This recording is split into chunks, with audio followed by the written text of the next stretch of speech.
Pada perkuliahan minggu ini, kita masih melanjutkan di bab teori graf. Untuk pertemuan ini, nanti kita akan mempelajari tentang lintasan dan sirkuit. Yang pertama ada Euler, nanti yang kedua ada Hamilton. Kemudian dari kedua ini, nanti akan kita pelajari aplikasinya. Untuk yang pertama, lintasan dan sirkuit Euler.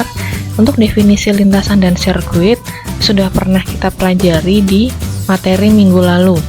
Untuk mengingatkan saja, perbedaan antara lintasan dan sirkuit apabila lintasan tidak kembali ke simpul asalnya, sedangkan untuk sirkuit dia kembali ke simpul asalnya. Definisi dari lintasan Euler adalah lintasan yang melalui setiap sisi di dalam grafnya tepat satu kali. Jadi dia harus memenuhi definisi lintasan itu sendiri terlebih dahulu, yaitu tidak kembali ke simpul asalnya. Lalu cara tambahannya untuk lintasan Euler-nya adalah dia harus melalui setiap sisinya di dalam graf tepat satu kali. Tidak boleh ada yang melewati lebih dari satu kali. Kemudian graf yang mempunyai lintasan Euler disebut dengan graf semi Euler. Kita lihat contoh graf di sini. Apakah graf tersebut memiliki lintasan Euler? Apabila simpul awalnya saya berangkat dari simpul 3, saya tandai dengan warna merah di sini. Lalu, apakah kita dapat menemukan lintasan Euler dari simpul 3 ini? Kita lihat, ternyata terdapat lintasan Euler yang bermula dari simpul 3, yaitu 3 ke 1, 1 ke 2, 2 ke 3, 3 ke 4, lalu 4 ke 1.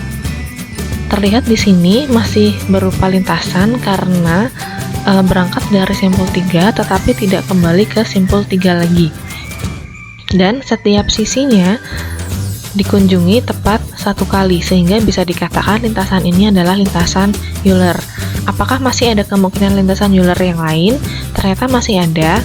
Misal apabila saya mau berangkat dari simpul 1, kita bisa peroleh lintasan Euler-nya adalah 1 ke 2, 2 ke 3, 3 ke 1, 1 ke 4, lalu 4 ke 3. Di sini juga sama, tidak kembali ke simpul asalnya, namun ada beberapa yang mengunjungi simpulnya lebih dari satu kali. Contohnya pada lintasan Euler yang pertama, simpul 3 dan simpul 1 dikunjungi 2 kali.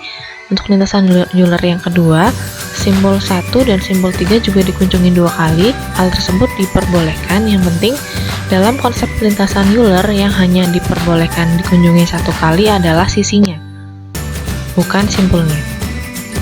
Dan masih ada beberapa kemungkinan lintasan Euler dari graf ini. Kemudian, jika lintasan Euler yang tadi kembali ke simpul asalnya sehingga akan membentuk lintasan tertutup atau yang kita sebut sirkuit, maka lintasan Euler tersebut akan disebut sebagai sirkuit Euler. Dengan kata lain, sirkuit Euler adalah sirkuit yang melewati setiap sisi di dalam grafnya tepat satu kali. Perbedaannya dengan lintasan Euler yang tadi adalah dalam sirkuit Euler ini, simpul asalnya akan menjadi simpul tujuan juga, karena akan membentuk suatu lintasan tertutup atau sirkuit. Namun untuk konsep melewati setiap sisinya tepat satu kali, tetap sama dengan lintasan Euler yang tadi. Nah, graf yang mempunyai sirkuit Euler di sini disebut sebagai graf Euler. Kalau lintasan yang tadi hanya memiliki lintasan Euler disebutnya sebagai graf semi Euler. Namun apabila memiliki sirkuit Euler disebutnya sebagai graf Euler. Kita lihat contohnya. Apakah graf ini memiliki sirkuit Euler? Nah, apabila saya berangkat dari simpul 1, ternyata akan diperoleh sirkuit Euler sebagai berikut, yaitu 1 ke 2, 2 ke 3, 3 ke 4, 4 ke 7, 7 ke 3, 3 ke 5, 5 ke 7, 7 ke 6, 6 ke 5, 5 ke 2, 2 ke 6. Kemudian 6 ke 1 karena harus kembali ke simpul asalnya. Di sini setiap sisinya dikunjungi satu kali, walaupun ada beberapa simpul yang dikunjungi lebih dari satu kali. Contohnya simpul 7 dan simpul 5, kemudian simpul 6, namun setiap sisinya dikunjungi tepat satu kali dan lintasannya berupa lintasan tertutup karena kembali ke simbol asalnya sehingga disebut sebagai sirkuit Euler.